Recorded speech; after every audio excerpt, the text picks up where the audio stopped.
You're going to hear noise all throughout Africa because Africa is developing, okay? Let's drink for this. I visited a hospital for the first time in Africa. This is my experience.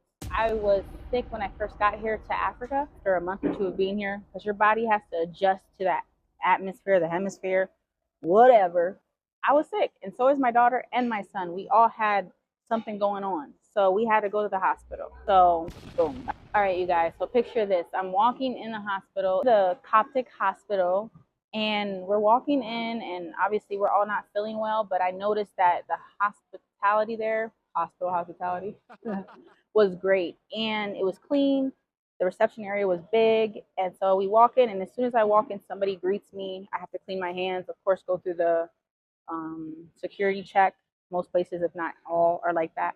And then I come in, and immediately they walk me towards a receptionist, pretty much say, hey, do you have insurance? Do you not have insurance? And I don't have insurance. I have to pay out of pocket. And they're like, that's fine. Afterwards, the gentleman, the receptionist, he was very, very attentive to my needs. He got me to fill out, register my name, register my kids, but it was very fast. So I just wrote all of our information down, our name, our address, where we live, for residents, for visiting. So I did that, and we sat down for maybe, I ain't gonna even hold you. I don't think, no, we didn't sit down. So as soon as he got the paperwork and he plugged it into the computer, he said, all right, walk back with me to your children's doctor. So my children are different ages, so they both have different doctors at different age groups. So they both had two different doctors, and then I had a doctor for myself. I asked him before we went back, I said, how much is this visit going to be? Like, it's just us seeing the doctor, $10 USD to see the doctor for each of us. So I was like, oh, okay. So then we walk back, and we're sitting in another waiting area. This hospital, by the way, is huge. So there's different departments, but it was nice that I pretty much had my own tour guide who was guiding us through each visit because it was our first time there. So I do notice that it is a first time. So they really are hands-on with you, and he did guide me through each doctor in each area that we had to be in because we're all different age groups, of course. So that to me was a great experience so far because he was helping us. He was holding my hand every step of the way. We met the doctor, you guys. They were very hospitable. The nurses were really nice. It was very clean. Every time I looked into the room, I saw the nurses cleaning their hands after every patient. So my children walked in, they got weighed, they got their temperature taken, they got, checked in the areas they're supposed to get checked in. And then immediately we sat back out after that pre-registration. I guess the nurses had to do that with both the children. Then we sat for maybe 15 minutes maybe. But there were a lot of people there, and I went on the weekend. So let's take that into consideration. The kids and I were talking, and the nurse came out and checked in on us. She asked if we're okay, if we wanted anything to drink. I thought that was very nice. Time went by. Shortly after we got seen by the actual doctor, he was very, very detailed with his questions as far as like what's going on with the children, how long have you guys been here in Kenya, what are your symptoms, and then he said, I think it's the weather changing and your body's adjusting to the atmosphere. And then he prescribed us right then and there our medicine, and literally, you guys won't even believe this, literally they have a pharmacy in the hospital, walks away like maybe I don't know kilometers. They have like maybe 5-10 feet away is the pharmacy from where my children went and got seen by their doctor. So I thought that was amazing. So after they got seen, we got our prescriptions. We went upstairs. Still, mind you, the receptionist came back to check on me throughout those 15 minutes of me waiting. Then he came back after my children got seen. He said, did your kids get seen? He saw me walking down the hallway and he said, did your children get seen? And I was like, yeah. And then he said, how about you? And I'm like, no, not yet. I don't know where I'm supposed to go. So we got on the elevator, went up to the next floor. I got seen by my doctor. I might have waited maybe 5 minutes, 5 to 10 minutes I waited. And then I got seen by my doctor. Same scenario. He asked me, what are your symptoms? How long have you guys been here? It's the atmosphere, which I do agree with him. So I had a sinus infection. So I had to get prescribed an AZ pack. I don't know, antibiotics. I had to get prescribed antibiotics. I got my prescription. We went downstairs to the You have to pay for your prescription first, and they have M-Pesa down there. They have a cashier like on both sides of the hallway. There's a cashier on one side, there's a cashier on the other side. So if the lines are long, you have options. So I went to the cashier closest to me, and they have cashiers on my floor as well, where I had to get seen by my doctor. They had cashiers upstairs. I didn't know that.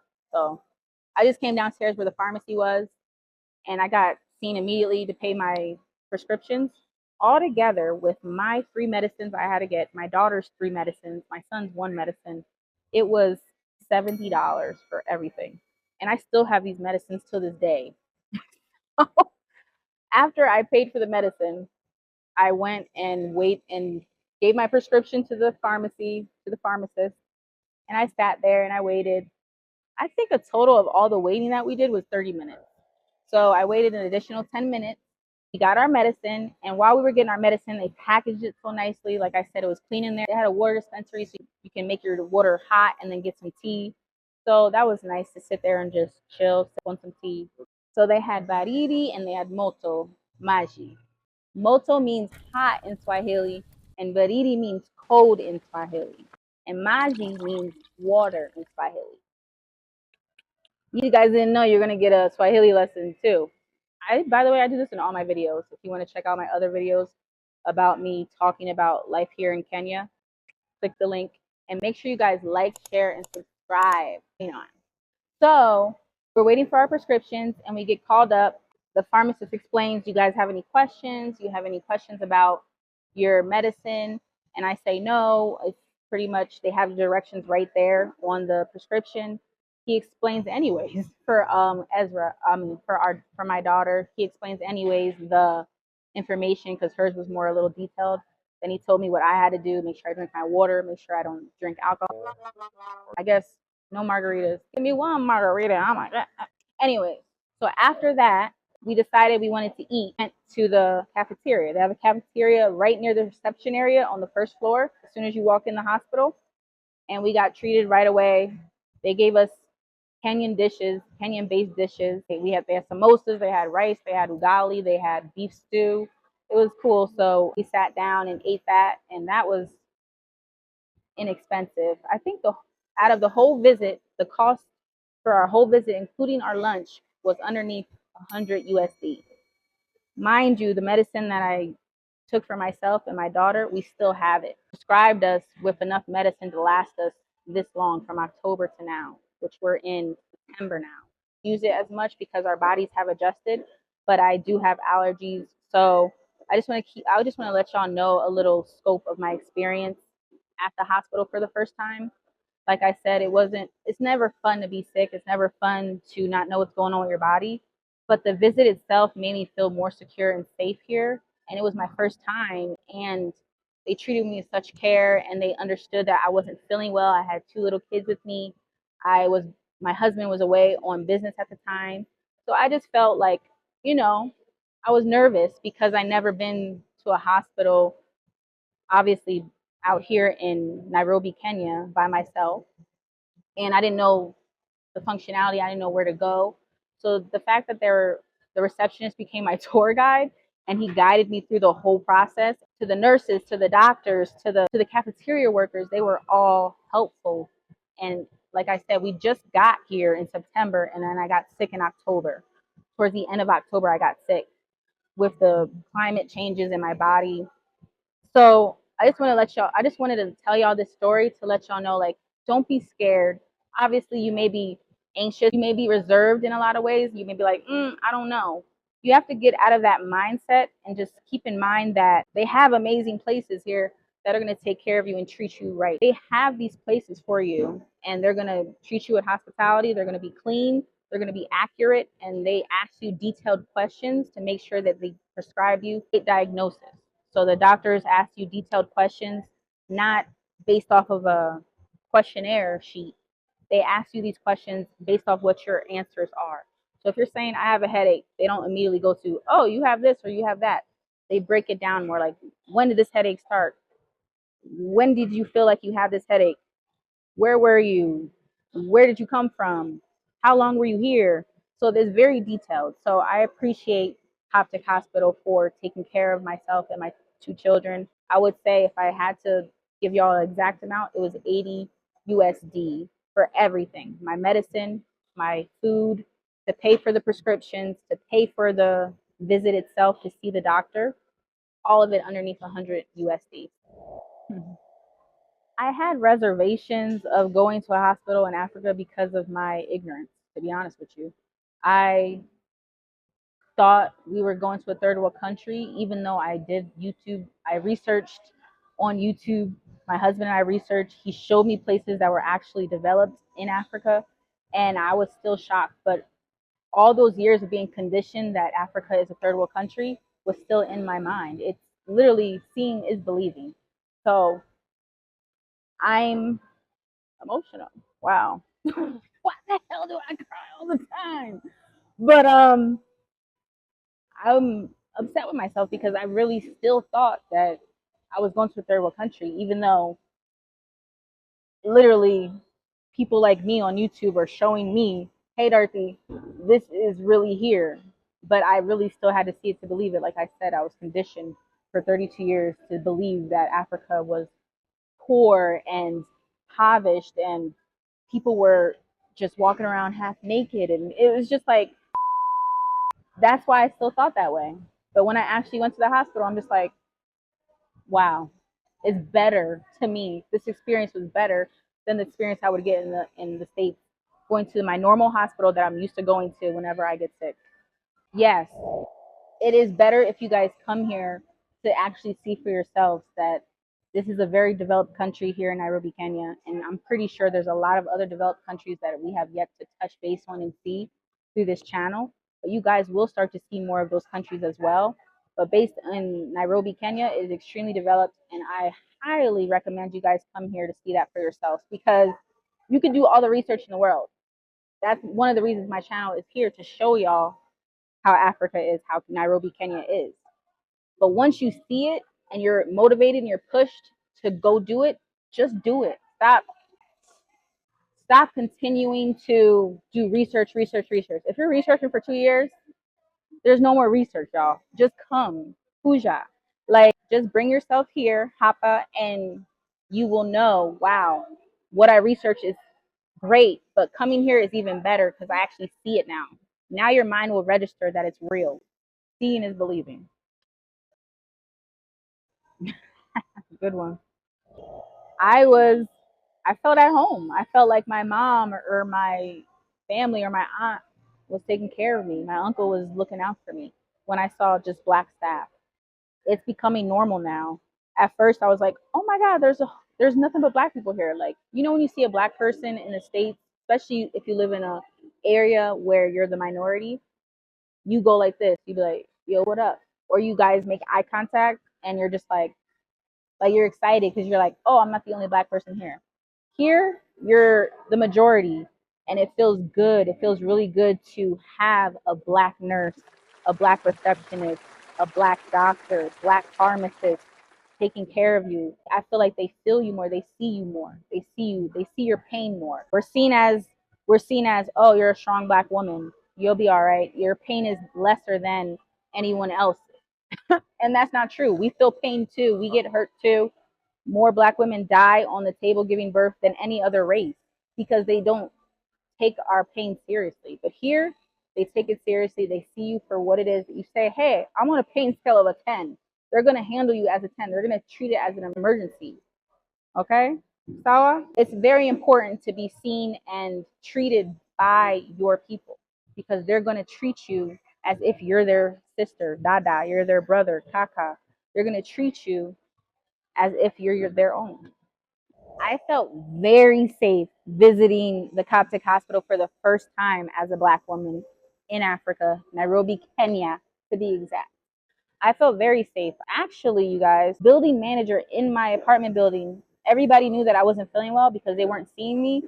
And I usually drop my kids off and leave and come and go. So the people that work in the building noticed, oh, you're not feeling well, Dorothy? And I said, yeah, I don't know where to go. Is there a hospital near here that I can go to? Yeah, it's a little far, but it's not super far. And I'm just like, okay, because you're in the city, so everything's not that far from you.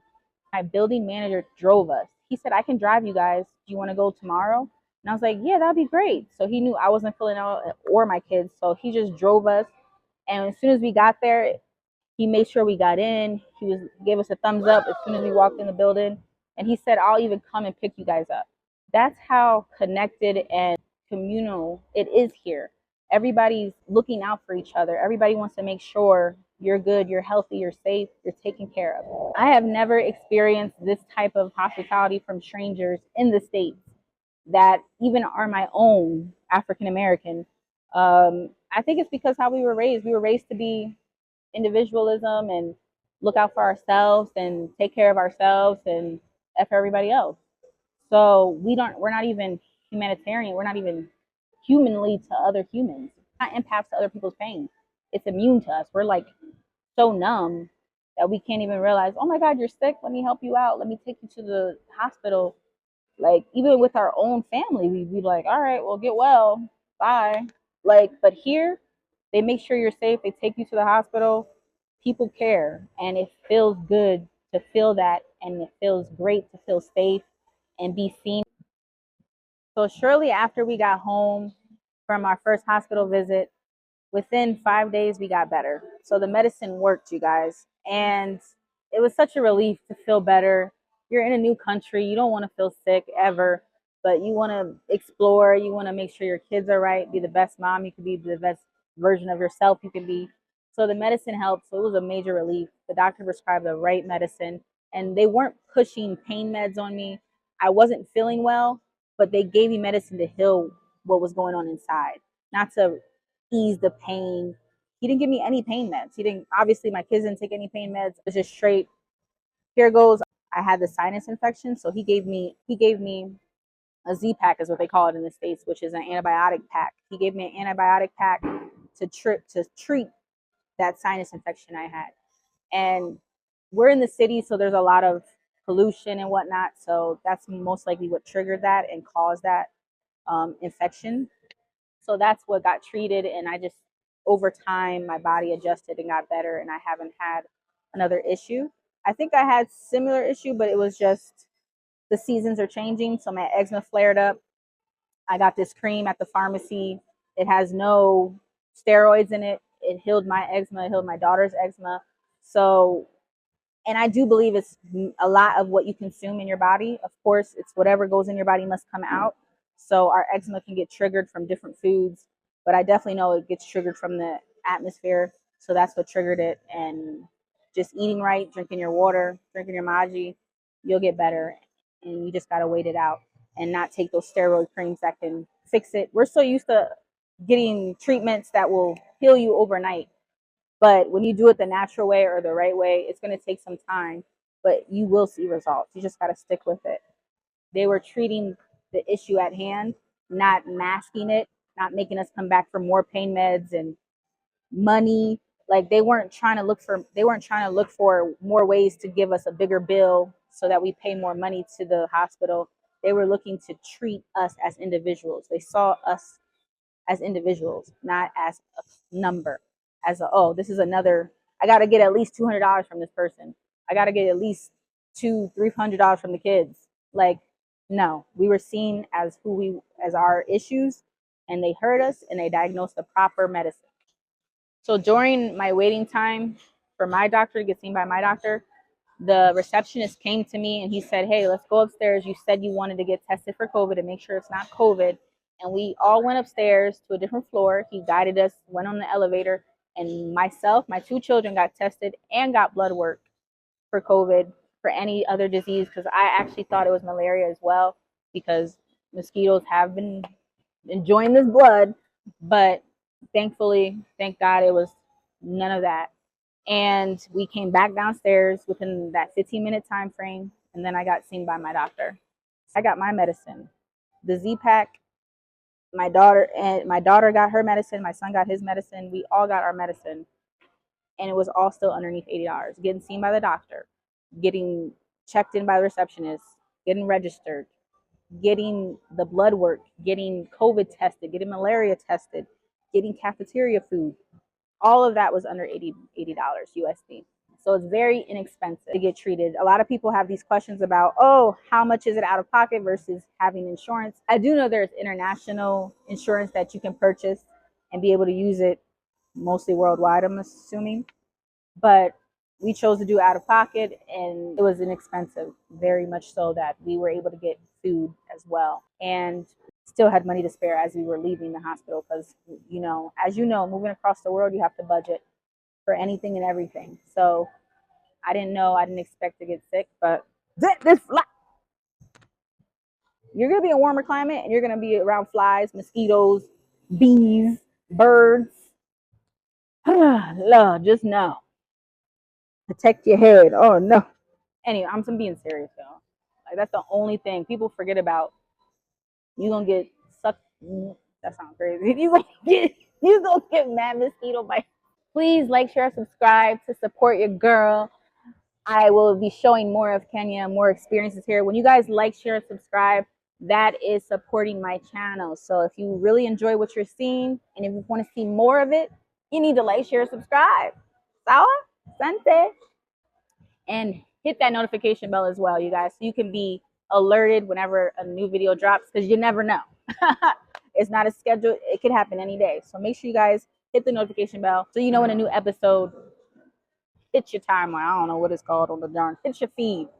Let me know your experience at any hospital you have visited. Leave a comment down below. I really want to know how your experience was at any hospital you may have experienced in Nairobi, Kenya, or in Africa, or in the States, wherever you're from. Make sure you let me know. I appreciate y'all watching, and I hope you guys learned something from this conversation that we had today. Make sure you guys like, share, subscribe, and I'll see you guys on the next episode. It's your girl Doll Babe coming to you live from where I'm at, y'all, in Nairobi, Kenya.